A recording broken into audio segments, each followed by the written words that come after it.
और वैसे भी मुझे अपना काम करने की खुद आदत है। इसका मतलब ये है कि तुम काफी इंडिपेंडेंट हो। हाँ, इसका यही मतलब है। लेकिन मैं कुछ खतरनाक ढंग की इंडिपेंडेंट। तुम कहना ये चाह रही हो कि आप तुम अपने कॉफी का मग खुद हो? जी नहीं, क्योंकि कॉफी आप लेकर आए थे इसलिए आपका मग भी मैं ही तो। देवयानी, हर्षु तुम अंदर आ सकती हूँ मैं? अरे प्लीज अंदर आओ ना। आरजू, ये मेरे बॉस है मिस्टर गौतम सरीन। शीज़ आरजू। दरअसल मैं तुमसे मिलने आई हूँ।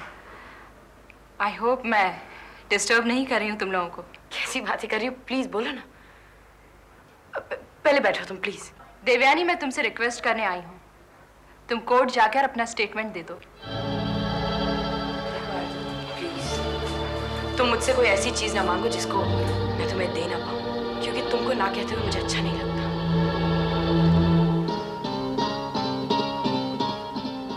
देवयानी, तुम्हारी गवाही के बगैर केस आगे नहीं बढ़ सकता है।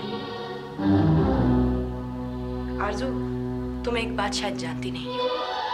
जब मैं तारा की बेल के लिए सिग्नेचर करने गई थी स्टेटमेंट पर, तो मैंने एक बात साफ साफ कह दी थी, और वो बात ये थी कि अब मुझे इस मर्डर केस में कोई भी दिलचस्पी नहीं है। फायदा क्या होगा इन सब चीजों का? अगर ये पता भी लग जाए कि पापा को किसने मारा, तो क्या पापा वापस आ जाएंगे? वो तो नहीं रहे ना इस दुनिया में। इन सब चीजों में कुछ नहीं रखा। देखो प्लीज आरजू, अब ये सब जाने दो, इन सब बातों को। तुम अपना वक्त बर्बाद कर रही हो। मैं हरगिज तुम्हारी बात नहीं मानूंगी। देवयानी, ये स्टेटमेंट मर्डर केस के बारे में नहीं है। तो क्या तारा के बारे में होगा, ताकि तारा पर जितने भी इल्जाम लगाए गए हैं उन सबसे वो बरी हो जाए। नहीं, ये बात भी नहीं है। हालांकि अब तुम्हारे पिताजी नहीं रहे, लेकिन आज भी उन पे इल्जाम है कि उन्होंने तुम्हारी ग्रैंडमदर यानी मानसी का कत्ल किया है। उन्होंने उस जुर्म की सजा काटी है जो उन्होंने किया ही नहीं। 8 साल। हम इसी सिलसिले में तुम्हारी मदद चाहते हैं। तुम्हें अदालत में जाकर ये गवाही देनी है कि उस समय तुम तारा के साथ थी जब अशोक सहगल के कबर्ड में से वो वीडियो कैसेट मिला था। अब उस कैसेट में उतनी क्लैरिटी नहीं रही है, और वही तो एक सबूत है जो बताएगा कि तुम्हारे पिता ने वो सब नहीं किया था। जितने ज्यादा लोग इस टेप की गवाही देंगे, हमारा केस उतना ही मजबूत होगा। कम से कम तुम्हारे पिता की रूह को तो इस इल्जाम से छुटकारा मिल जाएगा कि उन्होंने किसी का कत्ल नहीं किया था। मैं जानती हूँ इस बात में तुम्हारा कोई इंटरेस्ट नहीं है कि तुम्हारे पिताजी का मर्डर किसने किया, लेकिन हाँ, तुम इतना जरूर कर सकती हो कि इस बात को पता लगाने में मदद करो। इस बात ने उन्हें सालों परेशान करके रखा था, और तुम भी कोई शांति से नहीं रही। आरज़ू, मैं कोशिश करूंगी कल कोर्ट में आने की, लेकिन मैं वादा नहीं कर रही। सुनवाई कल सुबह 11 बजे होगी बांद्रा कोर्ट में। मैं तुम्हारा इंतजार करूंगी।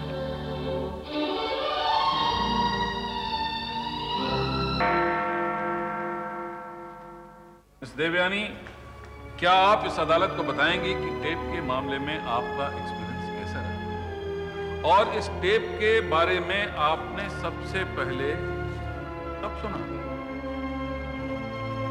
सबसे पहली बार मैंने तब उसके बारे में सुना जब मैं तारा के साथ उसके घर पर गई, बड़े पापा की डेथ के बाद। तारा अशोक सहगल के कमरे में नहीं जाना चाहती थी, लेकिन किसी तरह मैंने उसको कन्विंस करके उस कमरे में ले गई। तारा वहां से वो सारी चीजें हटा देना चाहती थी जो उसको अशोक सहगल की याद दिलाई। जब हम अशोक सहगल का कबर्ड साफ करने लगे तो अचानक उसमें से एक टेप गिरी। उस टेप को देखते ही तारा को पता चल गया कि वही टेप है, और जब तारा ने मुझे उस टेप के बारे में बताया तो मुझे सुनकर बहुत खुशी हुई, क्योंकि वही एक तरीका था जिससे मैं अपने पापा को बेकसूर साबित कर सकती थी। तो फिर तुमने क्या किया? हम लोग वापस घर पर आए और पापा का इंतजार करने लगे, लेकिन तकदीर का मजाक देखिए, पापा उस दिन के बाद कभी आए ही नहीं। रोहित अंकल भी हमारे साथ थे।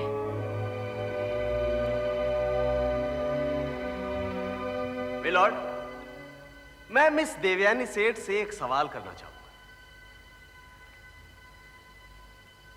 मिस देवयानी सेठ, अगर ये कैसेट आपके हाथ में पहले से ही लग गया था तो आज से पहले आपने केस शुरू क्यों नहीं कर दिया? ऐसा क्यों? क्यों मिस देवयानी सेठ आप इस केस का इंतजार करती रही उस कैसेट के लिए?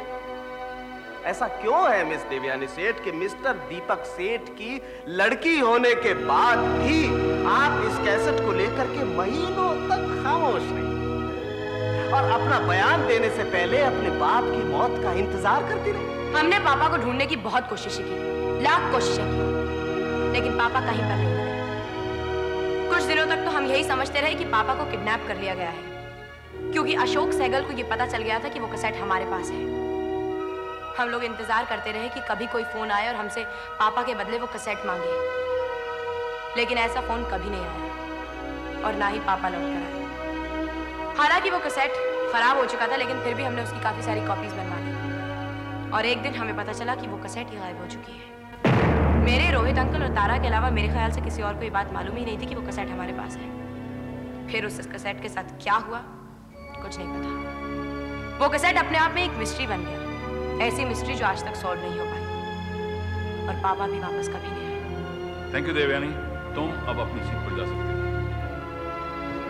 योर ऑनर, मैं अब मिस्टर मल्होत्रा को, मिस्टर रोहित मल्होत्रा को विटनेस बॉक्स में बुलाने की इजाजत चाहता हूं। मिस्टर रोहित मल्होत्रा दीपक सेठ के करीबी दोस्त हैं, देवयानी के गार्डियन और तारा सहगल के भरोसेमंद।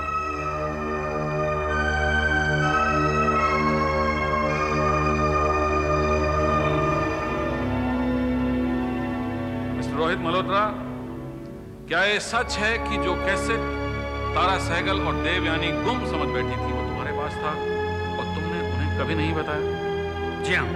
क्यों? क्योंकि एक रात मेरा दोस्त दीपक सेठ मेरे घर आया और गिड़गिड़ाने लगा कि वो कैसेट मैं उसे दे दूं, और उसने इस बात की धमकी दी कि अगर मैंने वो कैसेट उसे नहीं दी और ये बात मैंने तारा और देवयानी को बताई तो वो खुदकुशी कर लेगा। क्या दीपक सेठ ने आपको यह बताया था कि उन्हें वो कैसेट क्यों चाहिए? जी हाँ, दरअसल वो ये कैसेट अशोक सहगल को देना चाहता था। उसने मुझे बताया था कि उसके बचपन के दोस्त अतुल बजाज की विधवा को कैसेट के बदले में अशोक सहगल ब्लैकमेल कर रहा था। दीपक सेठ का मानना यह भी था कि अतुल बजाज की मौत के पीछे अशोक सहगल का हाथ था। हालांकि वो मौत ऊपर से एक्सीडेंट लगती थी। उसके बाद अशोक सहगल ने नूतन को उसके लड़के को मार डालने की धमकी दी और उसे इतना डरा दिया कि उसने बची हुई प्रॉपर्टी अशोक सहगल के नाम कर दी। वो प्रॉपर्टी जहां पे वो खाने खास चलाती है, वो रेस्टोरेंट जो उसकी कमाई का एकमात्र जरिया है। That's all, Your Honor. Mister Rohit Malhotra, अब आप जा सकते हैं।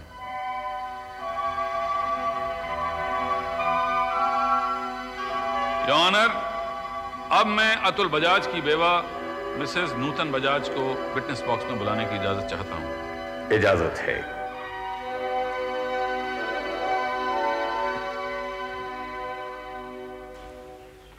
मिसेस नूतन बजाज, रोहित मल्होत्रा प्रॉपर्टी के जिन कागजात की बात कर रहे थे, क्या दीपक सेठ आपके पास वो कागजात लेकर आए थे? जी हाँ। That's all, Your Honor. Excuse me honour, मैं मिसेस नूतन बजाज से एक सवाल करना चाहूंगा। इजाजत है। Thank you. Mrs Nutan Bajaj, क्या आप अदालत के सामने वो कागज पेश कर सकती हैं जिनसे यह साबित होता हो कि वो प्रॉपर्टी आपकी है? जी नहीं, दीपक से मैंने वो पेपर्स लेने से इनकार कर दिया था। मेरे पति की मौत के बाद मैं उस खाने खास से कोई रिश्ता नहीं रखना चाहती थी जिसकी वजह से मेरे पति की मौत हुई थी, और दीपक ने वो पेपर्स लौटाने से इनकार कर दिया था। तब दीपक, मैंने और मेरे बेटे रोहन ने ये फैसला किया कि वो प्रॉपर्टी उस अनाथालय को दे दी जाए जिसे जेरी पिंटो मड आइलैंड में चलाते हैं, और इस तरह हमने वो प्रॉपर्टी डोनेट कर दी।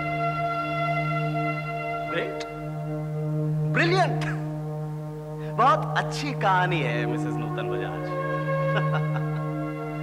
मिलॉर्ड, अब ये वो कागज अदालत के सामने पेश नहीं कर सकती, क्योंकि अगर वो कागज अदालत के सामने प्रस्तुत हुए तो उससे साफ जाहिर हो जाएगा कि वो प्रॉपर्टी अशोक सहगल ने जबरदस्ती छीनी थी या नहीं। सिग्नेचर होंगे ना उस प्रॉपर्टी पर। तो अब इन्होंने वो प्रॉपर्टी किसी को अनाथ आश्रम में दान में दे दी। Very good. Mrs Nutan Bajaj, क्या आप इस जमाने में कोई एक भी शख्स ऐसा बता सकती हैं जो अपनी प्रॉपर्टी को यूं ही किसी को अनाथ आश्रम में दान में दे दे? इसके बजाय क्या वो अपनी प्रॉपर्टी को बेच नहीं देगा मिसेस नूतन बजाज? मुझे उम्मीद है टंडन साहब आप बोल चुके हैं। योर ऑनर, मैं गुजारिश करूंगा कि आज की कार्रवाई यहीं खत्म कर दी जाए। Court is adjourned for the day.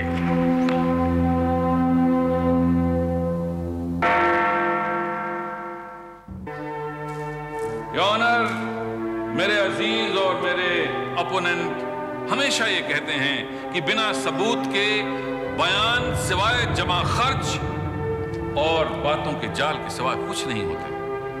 इसलिए योर ऑनर, मैं वो डॉक्यूमेंट्स पेश कर रहा हूं जो उस प्रॉपर्टी के सेल के कागजात हैं जो जेरी पिंटो ने भी बेच दी थी, क्योंकि वो झगड़े की प्रॉपर्टी को इस्तेमाल नहीं करना चाहते थे, क्योंकि वो अपने अनाथालय के लिए फंड्स इकट्ठा करना चाहते थे, क्योंकि वो बॉबी जो कि सुधर जाना चाहता था उसको अपने पैरों पर खड़ा होने की मोहलत देना चाहते थे।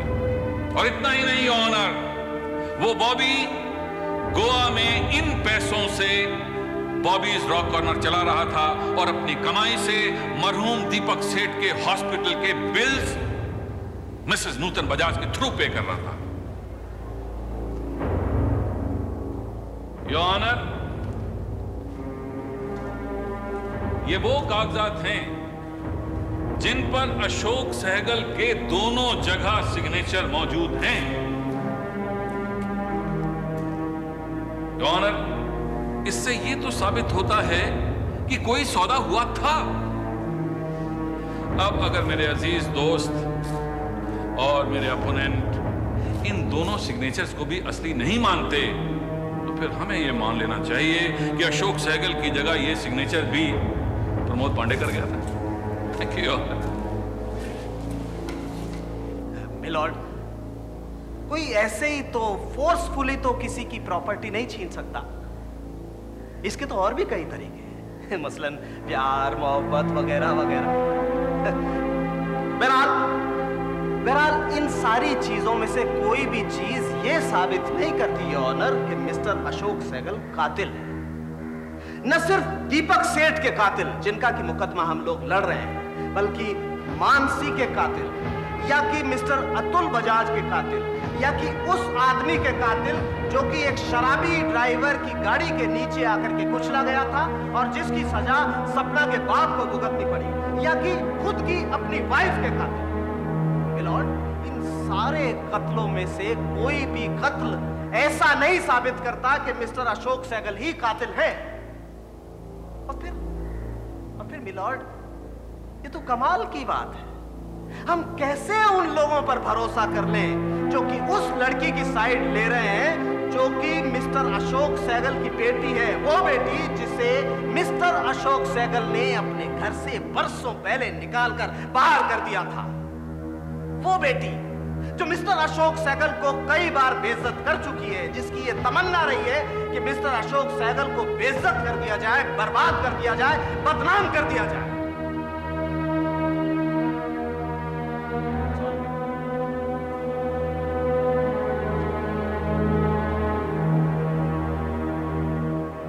योर ऑनर, खाना खास की प्रॉपर्टी की सौदे की बात उठाने से भले ही यह साबित ना होता हो कि अशोक सहगल ने उन तमाम लोगों का खून किया है जिनका जिक्र मेरे अजीज टंडन साहब कर रहे थे, लेकिन इतना जरूर साबित होता है कि मिस्टर टंडन ने और अशोक सहगल ने इस कोर्ट में मुतवातर झूठ बोला है। अशोक सहगल की बीवी के कत्ल के बारे में झूठ बोला है, रास्ते में उस भिखारी के कुचले जाने के बारे में झूठ बोला है, सपना के पिताजी के मर्डर और उस कैसेट के बारे में जिसमें मानसी के कत्ल के सबूत थे। योर ऑनर, मेरे इस कहने पर बहस करने का कोई फायदा नहीं कि ये दोनों मुतवातर झूठ बोल रहे हैं, इसलिए मैं दोबारा से दीपक सेठ मर्डर केस पर वापस आना चाहता हूं। और अब योर ऑनर, मैं मिस्टर बिशंबर दास को कोर्ट में पेश करना चाहता हूं, वो बिशंबर दास जो गोवा के हॉस्पिटल में चौकीदार हैं और उस रजिस्टर के इंचार्ज भी जिस पर मिस्टर अशोक सहगल ने प्रमोद पांडे के नाम से सिग्नेचर किए थे। इजाजत है।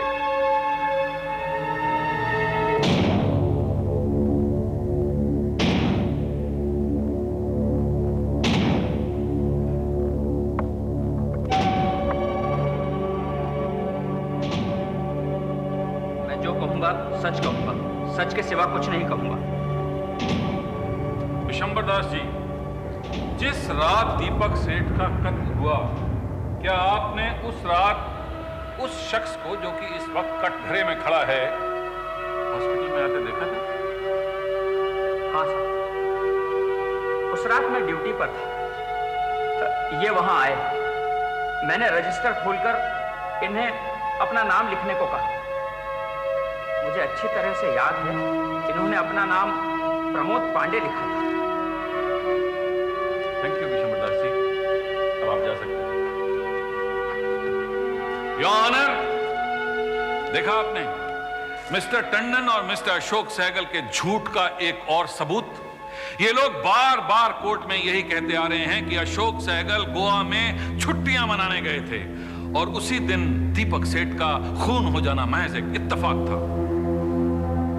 तो फिर अशोक सहगल हॉस्पिटल में क्या करने गए थे? छुट्टियां मनाने? या फिर उनका हॉस्पिटल में जाना भी महज एक इत्तेफाक था? आई ऑब्जेक्ट योर ऑनर, मुझे इस इल्जाम पर सख्त एतराज है।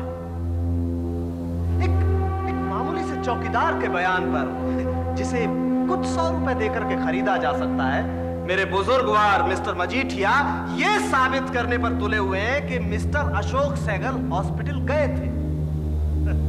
मिलोड, जब हम कह चुके हैं कि मिस्टर अशोक सहगल अपनी छुट्टियां मनाने के लिए वहां गए थे, तो फिर वो हॉस्पिटल में क्या करने जाते?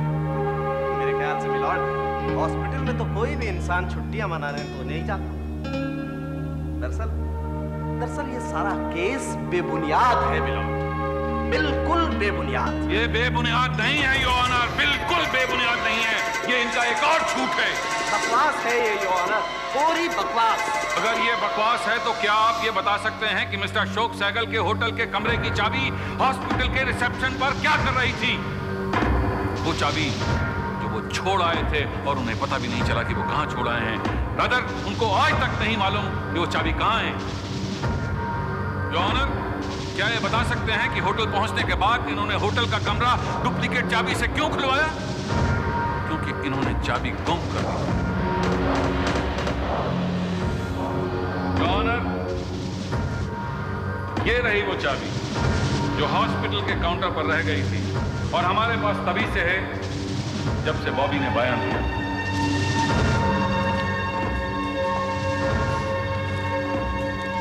योर ऑनर, मैं अब अशोक सहगल को क्रॉस एग्जामिन करने की इजाजत चाहूंगा। इजाजत है। Thank you your honour. Mr Ashok Sehgal, मुझे उम्मीद है कि अब तो आप सच ही बोलेंगे। तो बताइए, आप हॉस्पिटल क्या करने गए थे? एक बार फिर पूछता हूं, आप हॉस्पिटल क्यों गए थे? मैंने दीपक सेठ का कत्ल नहीं किया है। मेरा सवाल यह है कि आप हॉस्पिटल क्यों गए थे? या दीपक सेठ का कत्ल करने? मैंने उसका कत्ल नहीं किया है। आप दीपक सेठ का कत्ल करने गए थे? मैंने दीपक सेठ का कत्ल नहीं किया है। मैं जब गया था तब नूतन बजाज उसे खाना खिला रही थी और जब मैं निकला तब भी वो खाना ही खिला रहे थे उसे। चलिए, कम से कम आपने ये तो कबूल किया कि आप हॉस्पिटल गए थे। Your honour, point to be noted, आप हॉस्पिटल गए थे? हाँ, गया था।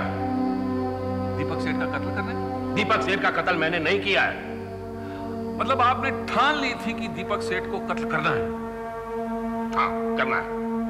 इससे पहले भी आपने बॉबी को 2 बार दीपक सेठ को मारने के लिए सुपारी दी दी होगी। I object your honour. Deepak Seth का कत्ल करने के लिए हॉस्पिटल जाने से इस बात का क्या लेना देना है कि बॉबी को 2 बार सुपारी दी गई थी? Objection overruled. Thank you, your honour. तो तुमने दीपक सेठ को मारने के लिए बॉबी को 2 बार सुपारी दी? हाँ दी, लेकिन मैंने उसे मारा नहीं। तुमने दीपक सेठ का कत्ल किया? मैं कह चुका हूं, मैंने उसका कत्ल नहीं किया है। तुमने बॉबी को दीपक सेठ को मारने के लिए 2 बार सुपारी दी और फिर खुद ही उसे मारने चले गए, हालांकि तुमने उसे मारा नहीं। हाँ, नहीं मारा मैंने उसे। अपनी बीवी का कत्ल किया? क्या उलझुल सवाल करे जा रहे हैं आप? तुमने वो राह चलते भिखारी को अपनी गाड़ी के नीचे घुसा दिया? नहीं, मानसिक कत्ल? नहीं, मैंने कोई कत्ल नहीं तुमने किया। दीपक सेठ का कत्ल किया? मैं 1000 बार कह चुका, मैंने दीपक सेठ का कत्ल नहीं किया है। तुमने दीपक सेठ का कत्ल किया?